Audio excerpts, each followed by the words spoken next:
Chapter 1. The Lure of Blackwood Lane. The old Willow house stood on Blackwood Lane, a legend whispered in hushed tones by the aging community of Stowe, Vermont. It wasn't just old, it was cursed, a structure built on misplaced sorrow. Its grey, gabled windows were like the vacant, sightless eyes of a long-dead beast, staring into the perpetual gloom of the surrounding pine forest. The last known resident, Ilara Vance, had vanished during the infamous Great Storm of 1987.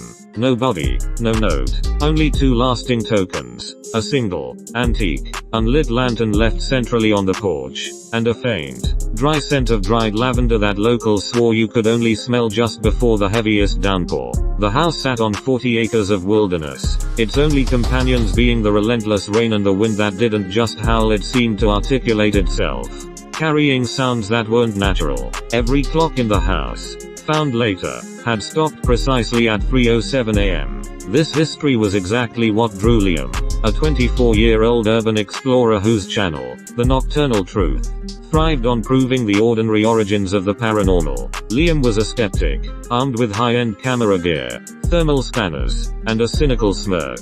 He saw Willow House not as a haunted site, but as a viral video opportunity. He arrived on the blackest, wettest night of the season. The torrent was merciless, hammering against his truck, creating a deafening rhythm. Pushing through the rusted gate, the sound was a tortured screech in the silence. The house loomed, a monstrous, soaking silhouette against the violent, strobing flashes of lightning. Chapter 2. The cold grip of time. The front door, thankfully, was ajar. Inside, the air was dense, heavier than the rain outside, and colder, a pervasive, deep cold that felt like it originated not from temperature, but from an absence of life. Dust motes danced in the flashlight's beam, illuminating a parlor frozen in time. Liam methodically filmed the room, noting the cobweb-draped furniture, the piano with yellowed, sticky keys, and the faded portrait of a severe-looking woman, Elora. He checked the clocks, every single one. 3:07. As he filmed the hallway, his thermal camera flashed, not heat, but a sudden, localized drop in temperature near the attic access ladder. He didn't find anything, but the feeling of being intensely watched was almost palpable. He moved to the kitchen, where a single, half-empty cup of coffee sat on the counter, covered in a thin layer of decades-old dust. As he photographed it, a sound drifted from the living room, the faint, single press of a piano key. He rushed back.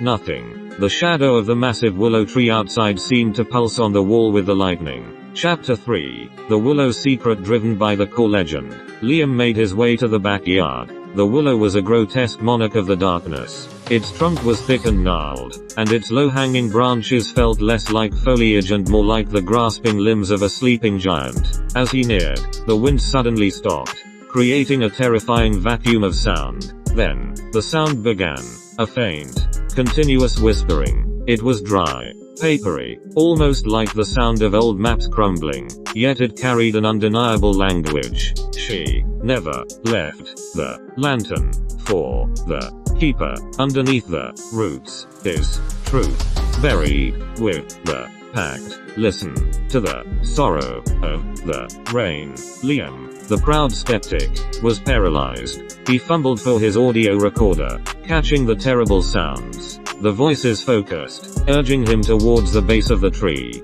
There, half buried in the rain-soaked soil, was a small, tarnished silver locket. He dug it out, his fingers shaking so violently he almost dropped his flashlight. He opened the locket just as a deafening flash of lightning illuminated the entire yard. Inside was a faded photograph of a young Ilara, smiling, holding the antique unlit lantern. But beneath the picture was a tiny, folded piece of parchment. Liam unfolded it in the light beam. It was not a note, but a single, ancient word written in shaky cursive. Wait. The voices became a rising, hysterical cacophony, surrounding him completely. She waits for the light bearer. The lantern is the key to the exchange you had claimed. The promised. Chapter 4. The exchange. A crash came from the house. The front door had slammed shut and the heavy, metallic sound of an antique lock turning echoed through the air. Liam spun around. He was trapped. He ran towards the house, but stopped dead. In the second-floor window, the one directly above the parlor, stood the shimmering, unmistakable outline of an old woman. holding the antique unlit lantern. But it wasn't just her outline. Her figure was inside the glass, her face pressed against it, eyes fixed on him with a hungry, empty coldness. The whispers outside suddenly changed to a unified, chilling chant. Light the lantern. Light the lantern.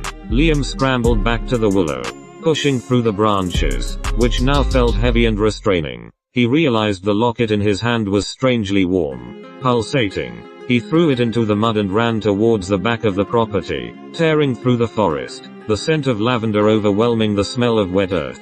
He found his way back to his truck and sped away. The sight of Ilara and the unlit lantern burned into his retina. He swore he could hear the sound of dry leaves chasing his tires. Chapter 5.